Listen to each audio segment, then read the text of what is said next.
بسم اللہ الرحمن الرحیم، شروع اللہ کے نام سے جو بڑا مہربان نہایت رحم کرنے والا ہے۔ Welcome to golden words.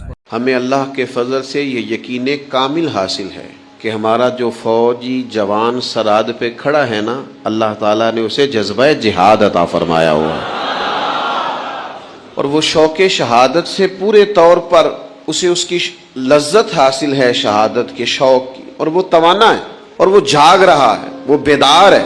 ہمارے فوجی جاگ رہے تھے تو اللہ تعالیٰ کے فضل سے سارے لوگ سکون سے سو رہے تھے نا۔ رات کے اندھیرے میں بھی دشمن آیا ہے، لیکن وہ اپنے مذموم مقاصد میں کامیاب نہیں ہو سکتا جب پہرے دار جاگ رہا ہو۔ پھر چور کبھی گھروں میں داخل ہے تو نہیں داخل ہو سکے۔ دوسری بات یہ ہے، اللہ کا یہ فضل ہے کہ جس فوج کی ہم بات کرتے ہیں وہ فوج چونکہ ایک اسلامی وطن کی فوج ہے، اور چونکہ اس فوج کی بنیاد جذبہ جہاد اور شوق شہادت ہے، تو فوج تنہا نہیں ہے۔ تو میرے تو جمعے کے مجمع میں بوڑھے بڑے تھوڑے ہیں، جوان ہی زیادہ ہیں، تو یہاں تو ہر ایک جوان تیار ہے، حاضر بیٹھا ہے۔ یہ یاد رکھیے گا کہ اسلام امن کا دین ہے، اسلام محبت کا دین ہے، اسلام ہمیشہ صلح کو خیر کہتا ہے۔ لیکن ایسا نہیں ہے کہ دشمن ہتھیار اٹھا لے، دشمن بغیر کسی دلیل اور بغیر کسی ثبوت کے جارحیت کا مظاہرہ کرے، تو اسلام پھر بھی یہی کہتا ہے کہ تم نے صرف صلح کرنی ہے۔ بلکہ اللہ کریم نے سورہ بقرہ کی آیت نمبر 190 میں ارشاد فرمایا، وَقَاتِلُوا فِي سَبِيلِ اللَّهِ الَّذِينَ يُقَاتِلُونَكُمْ، اللہ کے رستے میں ان لوگوں سے لڑو جو تمہارے ساتھ لڑتے ہیں۔ اگر مخالف لڑنے کے لیے تیار ہو جاتا ہے اور وہ تم سے لڑتا ہے تو تم بھی اس سے لڑو۔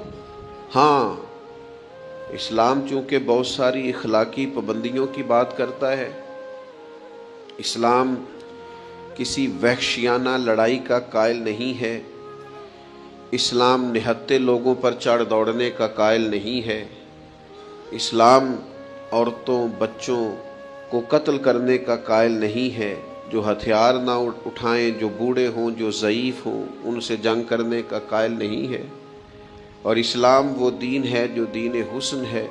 تو اتنی بات اسلام ضرور کہتا ہے کہ جنگ میں بھی تم اخلاقیات کا خیال کرو، لڑو۔ وَقَاتِلُوا فِي سَبِيلِ اللَّهِ الَّذِينَ يُقَاتِلُونَكُمْ، اللہ کے راستے میں ان لوگوں سے لڑو جو تم سے لڑتے ہیں۔ وَلَا تَعْتَدُوا، لیکن حد سے نہ بڑھو، کوئی زیادتی نہ کرو۔ إِنَّ اللَّهَ لَا يُحِبُّ الْمُعْتَدِينَ، بے شک اللہ حد سے بڑھنے والوں کو پسند نہیں کرتا۔ تم زیادتی نہیں کرو گے، تم حدود سے تجاوز نہیں کرو گے، تم اخلاقی حدود کی پابندی کرو گے، تم جنگ بھی کرو گے تو پھر اس کے وہ جو ہمارے ہیں ایک محاورہ بولا جاتا ہے کہ محبت اور جنگ میں سب جائز ہے، تو یہ غلط ہے۔ سب جائز کہا ہے، جنگ کے موقع پہ بھی کہا وَلَا تَعْتَدُوا، حد سے تجاوز نہ کرو۔ وَقَاتِلُوا فِي سَبِيلِ اللَّهِ الَّذِينَ يُقَاتِلُونَكُمْ، اللہ کے راستے میں ان سے قتال کرو جو تم سے قتال کرتے ہیں۔ وَلَا تَعْتَدُوا، لیکن حد سے تجاوز۔ إِنَّ اللَّهَ لَا يُحِبُّ الْمُعْتَدِينَ، بے شک اللہ حد سے تجاوز کرنے والوں کو پسند نہیں کرتا۔ نبی کریم صلی اللہ علیہ وسلم نے جنگ کے آداب بیان فرمائے۔ حضور علیہ السلام نے فرمایا، جب تم جنگ کے لیے جاؤ گے تو تم فصلوں کو برباد نہیں کرو گے، درختوں کو نہیں کاٹو گے، بچوں عورتوں اور بوڑھوں کو نہیں مارو گے، اور جو تمہارے خلاف ہتھیار نہ اٹھائے تم اس پر ہتھیار نہیں اٹھاؤ۔